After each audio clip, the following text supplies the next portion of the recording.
continuación, presentamos el Seminario Bíblico de Capacitación al Ministerio del Centro Cristiano del Evangelio, con el pastor y maestro Josué Sánchez.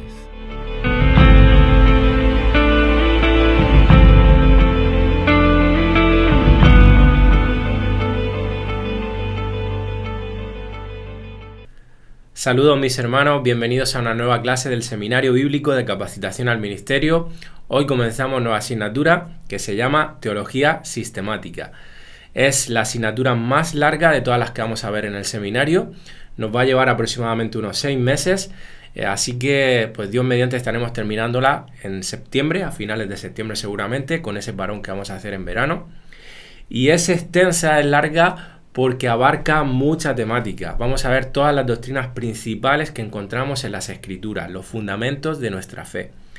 Y personalmente es una asignatura que me encanta, me apasiona, por eso, porque abarca mucha temática y temática profunda. Así que te animo a que disfrutes de esta asignatura, porque seguro que el Señor va a hacer arder nuestros corazones con muchas de las cosas que vamos a estar viendo.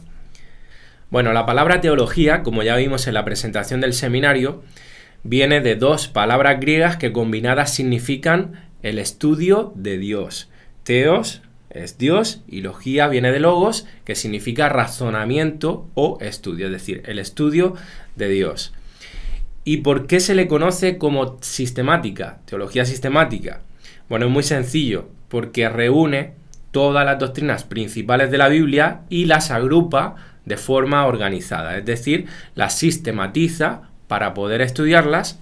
Es un estudio ordenado y coherente de las principales doctrinas de la fe cristiana, ordenado por temas. Y recordemos que la palabra doctrina, como ya vimos en un principio en la presentación del seminario, significa enseñanza. Así que cuando hablamos de todas las doctrinas de la Biblia, nos estamos refiriendo a todas las enseñanzas con respecto a cualquier asunto fundamental. Por supuesto que cuando hablamos de las doctrinas de la Biblia, hablamos de las fundamentales, de las más importantes. Hay muchas enseñanzas en las Escrituras y muchas de ellas no las vamos a ver, pero sí que vamos a ver las más importantes, las más fundamentales. Eso es lo que recoge la teología sistemática. Por ejemplo, la doctrina acerca de la salvación. Esa es una de las partes que vamos a ver en esta asignatura. Para entender un poquito mejor cómo funciona teología sistemática, imaginaros que yo estoy leyendo en Génesis unos versículos que hablan acerca del pecado, ¿vale? Bueno, ahí tenemos cierta revelación acerca de lo que es el pecado, pero para yo poder hacer un estudio profundo acerca del pecado, yo necesito ver lo que habla toda la Escritura, desde Génesis hasta Apocalipsis, acerca de ese tema, acerca del pecado. Eso es lo que hace teología sistemática, reúne toda la revelación que hay en la Biblia acerca de un tema y la sistematiza, la ordena y pues nos ayuda a estudiarlo. Aparte de esto, la teología sistemática crea algunos términos que nos ayudan a poder entender algunas doctrinas de la Biblia, como por ejemplo el término que todos conocemos, Trinidad. Un día los teólogos entendieron que esa era una palabra muy adecuada para poder dar a comprender la doctrina acerca de que Dios es uno en esencia, pero 3 en persona. Otra palabra que, por ejemplo, crea la teología sistemática es la palabra providencia, ¿vale? De la cual hablaremos también más adelante. Es una palabra que no aparece en las Escrituras en ningún momento, igual que Trinidad, que no es una palabra, si buscáis en una concordancia, os fijaréis que Trinidad no aparece en ningún momento. Pero que no aparezca la palabra no significa que no esté el contenido de lo que esa palabra quiere expresar o dar a comprender. Pues lo mismo pasa con providencia, ¿vale? Pero la teología sistemática utiliza estos términos y los crea con ese fin.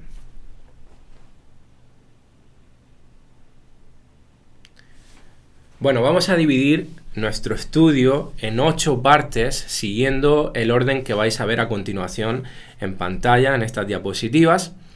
La primera parte de esta asignatura se llama Teología Propia.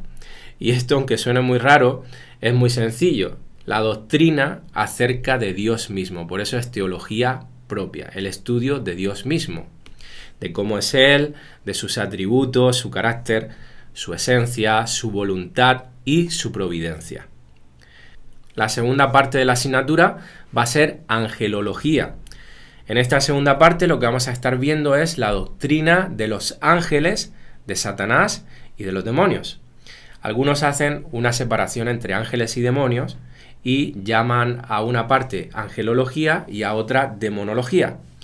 Pero al fin y al cabo, hermanos, los demonios son ángeles caídos, así que la mayoría de los teólogos lo engloban en una parte conjunta.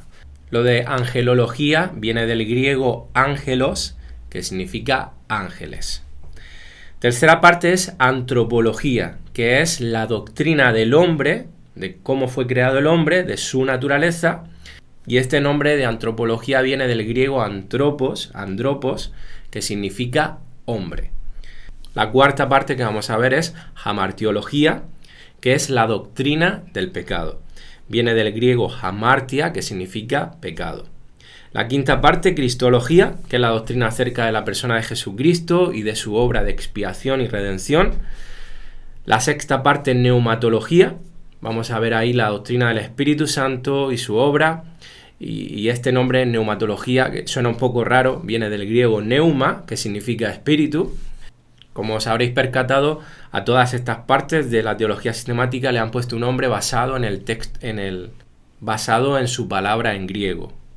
La séptima parte es soteriología, también que suena muy rara, pero es la doctrina de la salvación, de cómo Dios opera esa salvación en sus escogidos. Viene del griego sotiría, que significa salvación. Y por último, vamos a ver escatología, que es la doctrina del fin de los tiempos. Viene del griego eschatos, que significa último o final. Bueno, normalmente la teología sistemática reúne 10 categorías, 10 partes, y nos faltan 2, hemos visto 8. Bueno, estas 2 partes que hemos excluido o hemos dejado son bibliología, que es la doctrina acerca de la palabra de Dios, la cual ya la vimos en la anterior asignatura de cómo interpretar y estudiar la Biblia, y eclesiología, que es la doctrina de la Iglesia, el cuerpo de Cristo, el cual veremos en la siguiente asignatura de una manera independiente. Eclesiología tiene ese nombre porque viene del griego eclesia, que significa iglesia o asamblea. Pues bien, así va a ser el orden de lo que vamos a estar viendo en esta asignatura de teología sistemática, así que ya hoy comenzamos con una primera parte de teología propia, y vamos a estar viendo concretamente y de forma breve la existencia de Dios y el conocimiento de Dios.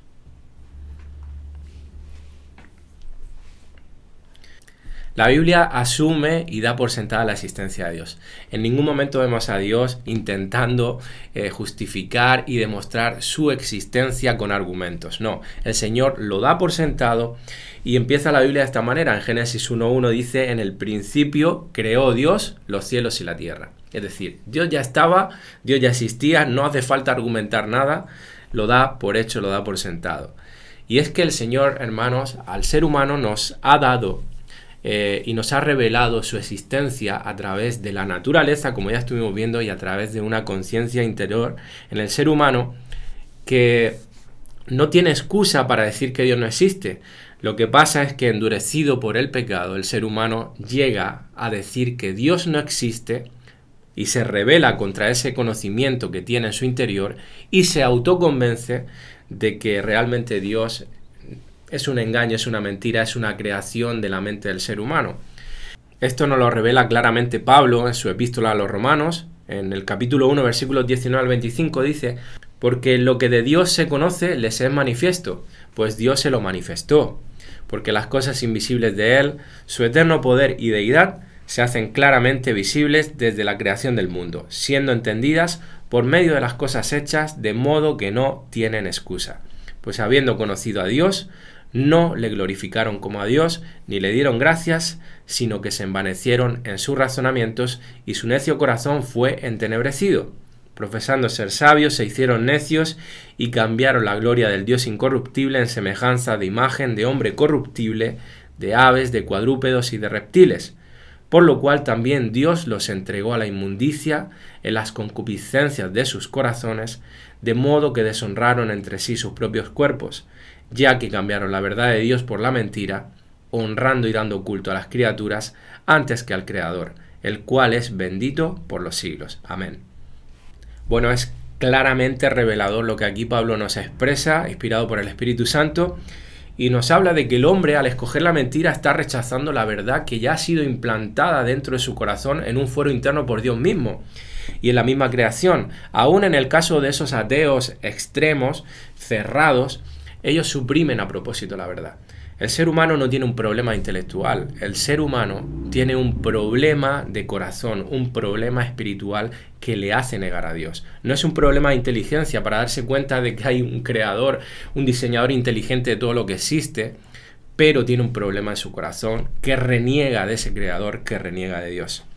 Como dijimos en la anterior asignatura, esa revelación general que Dios nos da en la creación y en nuestra conciencia interna es suficiente para demostrar su existencia, para que tengamos claro que Dios existe, pero no es suficiente para salvación. Para eso necesitamos la revelación especial, es decir, las Escrituras y concretamente conocer a Cristo, la persona de Cristo revelada en las Escrituras.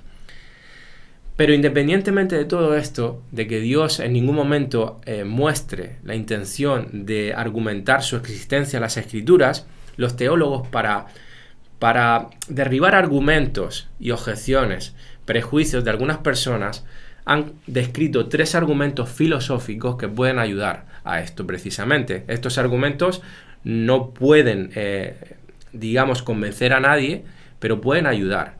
Y al final sabemos que es una obra de Dios en el corazón, porque hemos dicho que no es un problema intelectual, no es un problema de inteligencia, es un problema espiritual. Es Dios el que hace que esa persona reciba luz de que Dios existe, reciba luz de que necesita ser salvo y reciba luz de que el único salvador es Cristo. Eso lo produce Dios en los corazones, nadie más. Y lo hace por medio de su palabra y nosotros somos los portavoces de esa preciosa y poderosa palabra que es más cortante que toda espada de 2 filos. Amén. Así que, bueno, es bueno conocer estos argumentos porque pueden ayudar en alguna conversación a empezar a derribar esos muros que hay en algunas personas. Fijaros lo que digo al respecto de que solamente Dios es el que hace el cambio en los corazones y trae luz. Dice en 2 Corintios 4, 3 al 4, pero si nuestro evangelio está aún encubierto, entre los que se pierden está encubierto, en los cuales el Dios de este siglo cegó el entendimiento de los incrédulos, para que no les resplandezca la luz del evangelio de la gloria de Cristo, el cual es la imagen de Dios. En 1 Corintios 1, 21 dice, pues ya que en la sabiduría de Dios el mundo no conoció a Dios, mediante la sabiduría agradó a Dios salvar a los creyentes por la locura de la predicación. Y en 1 Corintios también, capítulo 2, versículos 3 al 5 dice, y estuve entre vosotros con debilidad y mucho temor y temblor, y ni mi palabra ni mi predicación fue con palabras persuasivas de humana sabiduría. Fijaros. Por eso, hermanos, aunque es bueno conocer argumentos, no hay que enredarse demasiado. Hay personas que se vuelven locas con el tema de la apologética, que es la defensa de la fe. Es bueno tener algunas bases, pero, hermanos, no creamos que con nuestros argumentos filosóficos y de sabiduría humana vamos a conseguir que las personas conozcan al Señor. Repito y recalco y remarco, no es un problema intelectual, es un problema de corazón, es un problema espiritual. Y sigue diciendo aquí Pablo en Corintios, no fue con palabras persuasivas de humana sabiduría, sino con demostración del Espíritu y de poder, para que vuestra fe no esté fundada en la sabiduría de los hombres, sino en el poder de Dios. Bueno, dicho esto, hermanos, repito, es bueno que conozcamos estos 3 argumentos porque nos pueden ser útiles para iniciar una conversación a una persona que, por ejemplo, sea atea y esté cerrada, poder entrarle con estos argumentos para luego presentarle el Evangelio. Si no le presentamos el Evangelio, no le habremos evangelizado por mucho que le hayamos hablado de estos argumentos acerca de la existencia de Dios. Evangelizar es presentar el Evangelio. Bueno, entonces los siguientes argumentos muestran que no es racional, que no es inteligente afirmar que Dios no existe. En primer lugar, está el argumento del origen del universo. Este argumento dice que según las estimaciones científicas, nuestro universo tiene Dicen los científicos 13.800 millones de años. Es decir, la inmensa mayoría de los científicos afirman que el universo no es eterno, ¿vale? Por lo tanto, tuvo un principio. Nada surge de la nada. Nada surge del azar. Así que todo lo conocido en el universo tiene una causa, no es un producto del azar. Nada ocurre así, todo tiene un principio, tiene un origen.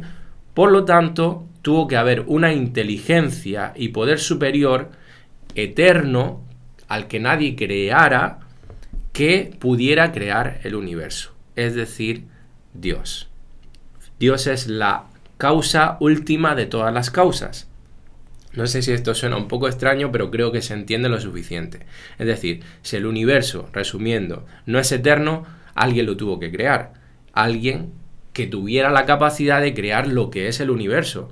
Que todos tenemos, creo que por lo menos un pequeño conocimiento de la enormidad y complejidad que tiene el universo. Así que ese alguien, esa mente inteligente y poder superior es Dios. El segundo argumento es el argumento del propósito y fin del universo. En el universo hay evidencia de orden, de armonía, de diseño, así que es irracional, no es inteligente pensar que esto pueda darse con independencia de alguien que lo ha diseñado de forma inteligente, el cual es Dios. Pero el ser humano, en su pecado, llega a hacer esa afirmación.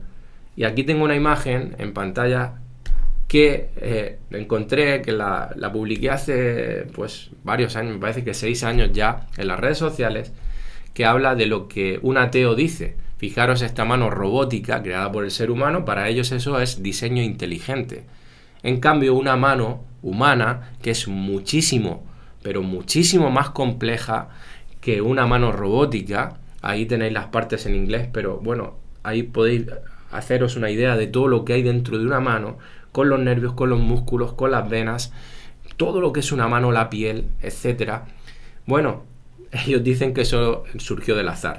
No tiene lógica, no es inteligente. Por ejemplo, la existencia y la posición de la Luna tienen un diseño y propósito muy específico, porque, por ejemplo, si la Luna, la Tierra, hermanos, estaría en una posición vertical y los polos, uno estaría congelándose y el otro quemándose, es decir, el planeta Tierra dejaría de existir y aquí no podría vivir nadie. Así que la Luna es la que hace que la Tierra tenga la inclinación perfecta respecto al Sol y permite que haya las 4 estaciones del año y que las temperaturas sean adecuadas para la vida en el planeta Tierra. Además, la Luna crea las mareas en los mares, que tienen el propósito de bañar las playas, de limpiarlas, de traer sedimentos del mar, que son consumidos por las algas, por las vidas marinas, que se alimentan de ellas. Otro ejemplo, el planeta rojo Júpiter, un planeta enorme sin vida. ¿Cuál es su propósito? Bueno, debido a su gran masa, atrae y filtra todos los meteoritos que vienen en dirección de impacto a la Tierra. Así que, si no existiera Júpiter, nosotros no existiríamos. Es decir, Júpiter tiene un propósito, tiene un fin. ¿Y quién es ese diseñador inteligente que le da a todas las cosas propósito y fin en el universo? Dios. Y en último lugar, el argumento moral, que habla de que el ser humano tiene un sentido innato del bien y del mal, de lo que es justo, de lo que es injusto, por supuesto que en un nivel básico, en un nivel rudimentario. Sí que es cierto que no en todo lugar coincide esto plenamente, lo que es justo, lo que es injusto, lo que es bueno, lo que es malo, pero sí que hay un buen número de cosas que en líneas generales todos los seres humanos creen que están bien y que están mal, como por ejemplo, a nadie entiende que sea bueno que te roben a tu esposa o que te violen a una hija. Hermanos, de una materia inerte, es decir, de algo sin moral, creado por el azar, como dicen los ateos, no se puede crear un ser que tenga moralidad, de repente, como es el ser humano.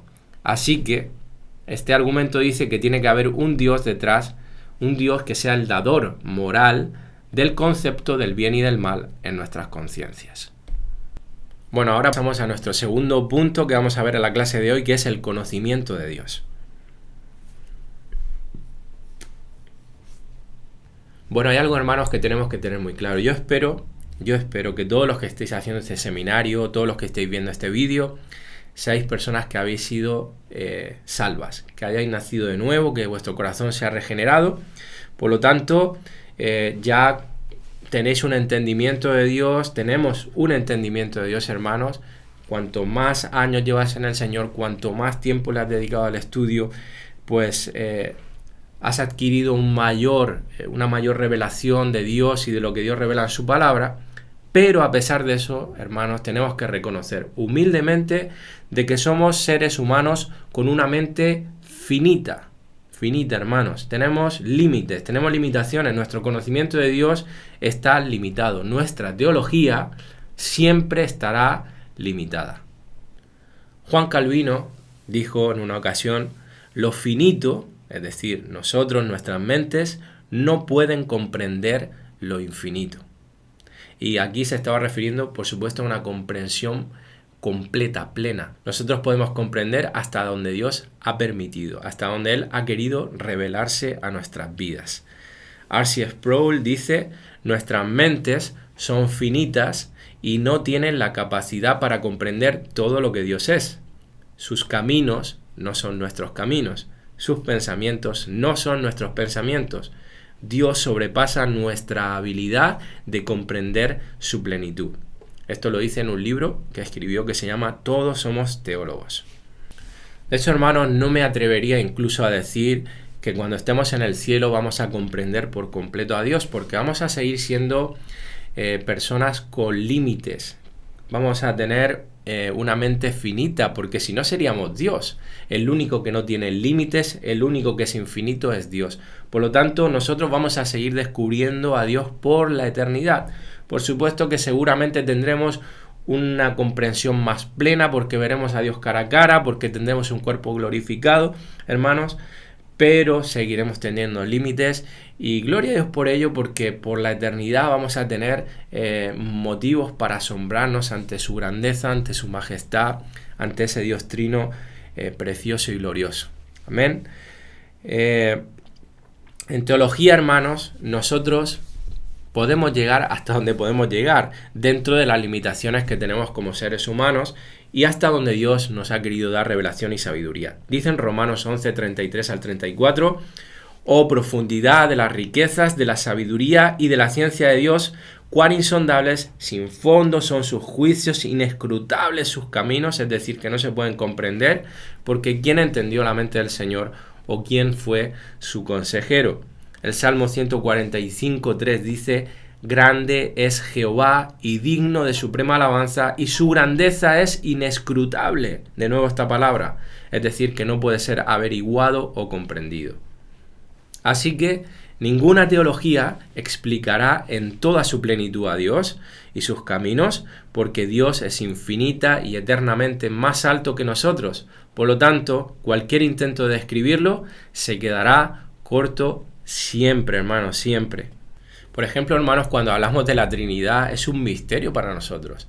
Nosotros sabemos que Dios es uno en esencia y tres en persona, pero intentar describir en profundidad lo que es esa doctrina, nosotros llegamos hasta donde llegamos. Hay un punto en donde ya no alcanzamos, no tenemos más revelación y nuestras mentes no dan para más. Algún día lo descubriremos cuando estemos en el cielo. Espero que entendamos en plenitud lo que era esa Trinidad. Hermanos, lo mismo sucede cuando hablamos de la doble naturaleza de Cristo. Cuando Dios se hizo hombre, no dejó de ser Dios, es decir, fue completamente hombre y completamente Dios. La unión hipostática, como se dice en teología sistemática, hermanos, nuestra mente llega hasta donde llega también ahí. Así que no vamos a llegar a comprenderlo todo en su profundidad, pero vamos a comprender lo suficiente lo que Dios nos ha querido revelar. Hermanos, hay un inmenso abismo entre Dios y nosotros.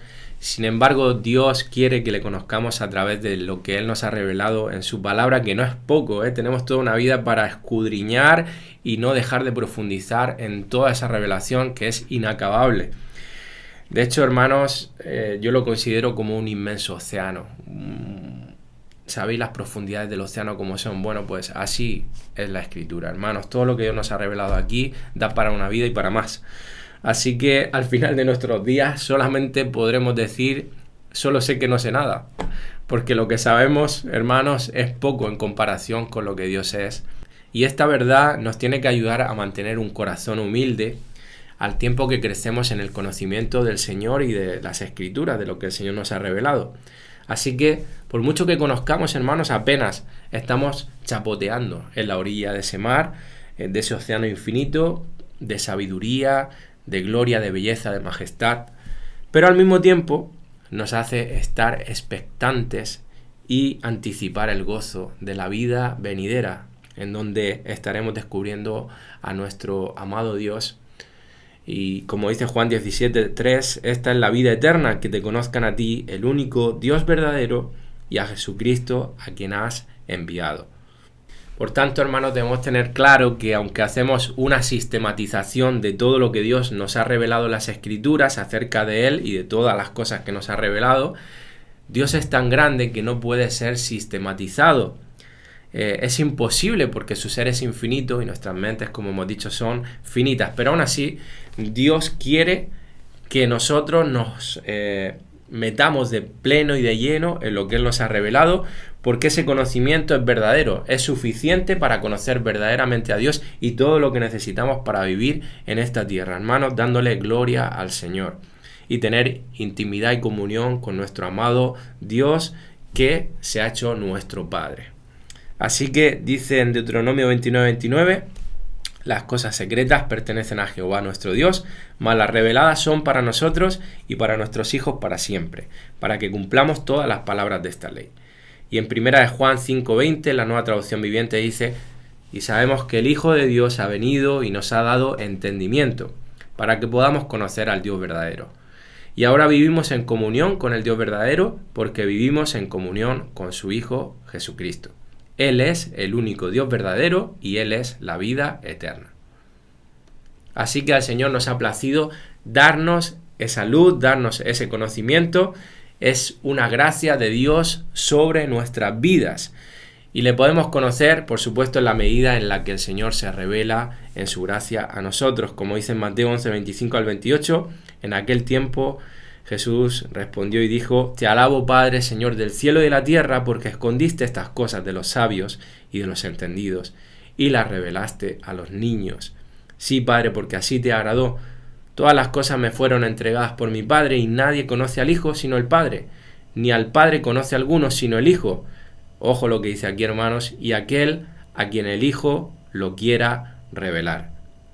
Hay un versículo más que también me gustaría leer, que es Jeremías 9:23-24, que dice, así dijo Jehová, no se alabe el sabio en su sabiduría, ni en su valentía se alabe el valiente, ni el rico se alabe en sus riquezas, mas alábese en esto el que se hubiere de alabar, en entenderme y en conocerme, que yo soy Jehová, que hago misericordia, juicio y justicia en la tierra, porque estas cosas quiero, dice Jehová. Hermanos, a veces caemos en el error de pensar que nuestro conocimiento de Dios no tiene demasiada importancia. Hay grupos dentro de los evangélicos que atacan mucho el tema de la teología, el conocimiento a Dios, que es algo poco práctico, que no sirve para nada. Lo cierto, hermanos, es que nada determina más nuestra vida y nuestro día a día que la noción, el conocimiento que nosotros tengamos de Dios. En esto se alabe el que se deba de alabar, nos dice Jeremías, nos dice el Señor en su palabra.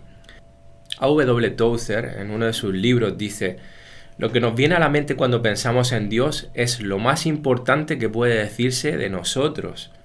Si fuéramos capaces de conocer con exactitud lo que piensan sobre Dios los más influyentes de nuestros líderes religiosos, podríamos predecir con bastante precisión dónde se hallará la iglesia mañana. Me parece de una contundencia y una verdad tan grande estas palabras de Tozer, hermanos, que quería que las escucharais. Y sigue diciendo, la obligación más fuerte de cuantas pesan sobre la iglesia cristiana de hoy consiste en purificar y elevar su concepto de Dios. Tremendo, absolutamente tremendo. Y lo mismo que es para los pastores y líderes, hermanos, esto es para cualquier persona, para cualquier hijo de Dios. Te lo voy a poner con un sencillo ejemplo. Tu nivel de confianza en Dios va a venir determinado de cuál es tu concepto, tu comprensión de la soberanía de Dios. Si vienen problemas a tu vida, a tu familia, pues tú vas a depender de ese conocimiento que tienes en tu corazón acerca de Dios. Si es escaso o es pequeño, por supuesto, recurrirás a artimañas humanas y harás cualquier cosa para resolver el problema y no descansarás ni confiarás en la mano del Señor.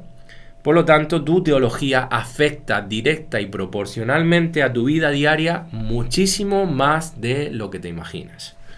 Hay otra porción de otro libro que recomiendo encarecidamente, que es El conocimiento del Dios Santo, de J.I. Packer, o Packer, no sé cómo se pronuncia realmente. Dice: debemos detenernos antes de comenzar el ascenso de la montaña para hacernos una pregunta sumamente importante, pregunta que por cierto siempre deberíamos hacernos cada vez que comenzamos cualquier tipo de estudio del Santo Libro de Dios. La pregunta se relaciona con nuestros propios motivos e intenciones al encarar el estudio. Necesitamos preguntarnos: ¿cuál es mi meta última? Mi propósito al dedicarme a pensar en estas cosas. ¿Qué es lo que pienso hacer con mi conocimiento acerca de Dios una vez que lo haya adquirido?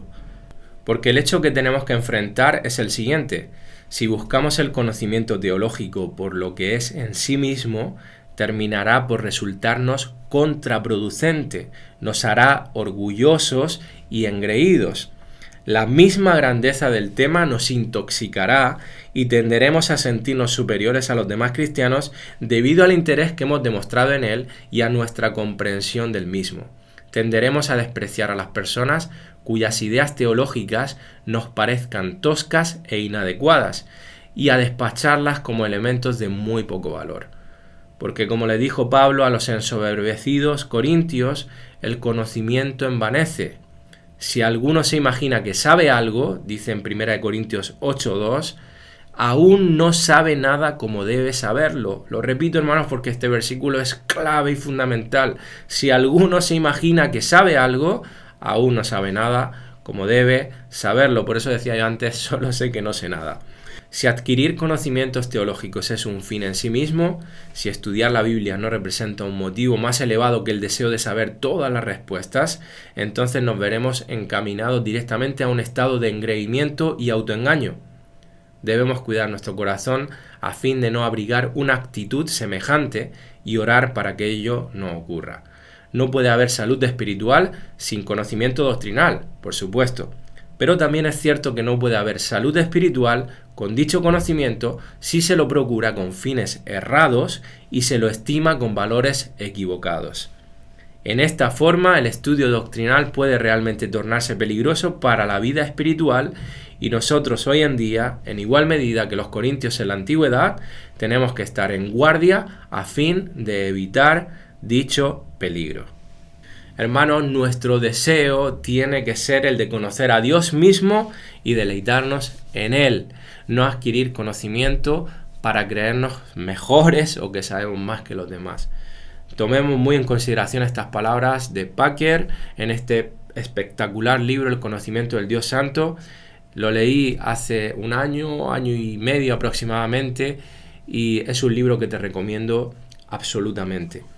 Hermanos, como he dicho al principio, esta asignatura es apasionante. El tema que vamos a empezar la semana que viene es tremendo, habla de los atributos de Dios y quiero aprovechar este momento también para recomendarte un libro que es muy finito, que se lee muy fácil, de hecho tiene 17 capítulos, es muy económico, cuesta unos 7 euros si no recuerdo mal, que la portada no te engañe porque la portada es feísima la verdad, pero que no te engañe porque el contenido es buenísimo, es brutal. Hermanos, son 17 capítulos que los puedes hacer a modo de devocional. Durante 2 semanas y media, pues te lees un capítulo por día, unos 15 minutos lleva leerse uno de estos capítulos donde habla de los atributos de Dios. Totalmente recomendable, lo puedes conseguir en la librería de la iglesia y si no, hermanos, está en formato electrónico para el que lo quiera así. Pero lo recomiendo, hermanos, ahora que vamos a empezar con esto, que lo hagáis. Va a ser de mucha bendición y edificación para vuestras vidas. Así que sin más lo dejamos y como he dicho, la semana que viene continuamos teología propia, concretamente los atributos de Dios, el carácter de Dios.